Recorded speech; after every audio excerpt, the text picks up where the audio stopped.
సర్కార్ బస్సులు అంటే సీదా బస్ స్టాండ్కి వస్తాయి. ఏటన్నా పోవాలనుకునేటోళ్ళు ఎక్కాలే పోవాలి. కానీ ప్రైవేట్ బస్సులు అట్లా కాదు. టికెట్లు ఆన్లైన్లో బుక్ చేసుకుంటే దగ్గర పట్ల పికప్ పాయింట్లు అని ఉంటాయి. ఆడికొచ్చి నిలబడితే ఎక్కించుకొని పోతాయి. ఏడుర్రు వస్తుర్రా లేదా అని ఫోన్లు కూడా చేస్తారు. గిట్లా వచ్చేది రాంది అరుసుకున్నాకనే బండి కదిలిస్తారు. కానీ ఒక తాన టికెట్లు బుక్ చేసుకున్నా కూడా బండి ఆపకుండా పొయ్యిర్రని పెద్దలు చేసిర్రు. ఇక చూడుర్రి. ఇక గిడ రోడ్డు కడ్డంగా నిలబెట్టిన బస్సును చూస్తురు కదా. మరి ఈ బస్సు తైలం లేక అయిపోయిందో లేకుంటే పంచరే ఏకర తిరిగిందో అని అనిపిస్తుండొచ్చు. గాని గీ బస్ ఏనట టికెట్ తీసుకున్నోళ్లను ఎక్కించుకోకుండా వచ్చింది. ఇక అసలు ముచ్చట్లకు పోతే హైదరాబాద్ కెంచి గీ అన్నలంతా గీ బస్సు కోసం టికెట్లు బుక్ చేసుకున్నారట.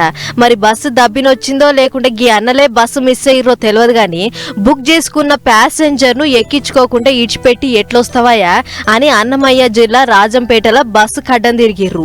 మరి ఆ డ్రైవర్ అన్ననైనా అన్న అట్లా కాదే మా వాళ్ళు పొమ్మంటనే వచ్చినా నాదేం తప్పు అని చిన్న చెప్పినా అయిపోవు. కానీ అట్లా కాకుండా వచ్చినా ఇప్పుడేంది నా ఇష్టం, ఆపాలనిపిస్తే ఆపుతా లేకుండా లేదు, మీరేం చేసుకుంటారో చేసుకోర్రి, ఎవ్వరికి భయపడేదే లేదని బస్సును గిట్ల రోడ్డు కడ్డం పెట్టిండు.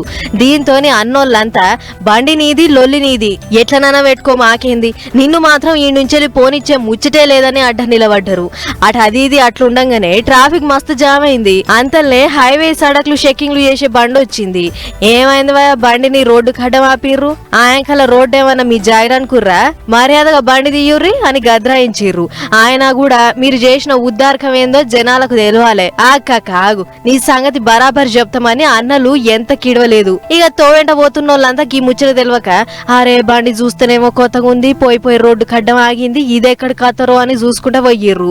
ఆయన వాళ్ళు నడమల టికెట్ లేక చెయ్యి అడ్డం పెట్టినోళ్ళు కాదు, మొదలే మంచిగా టికెట్ బుక్ చేసుకున్నోళ్ళు.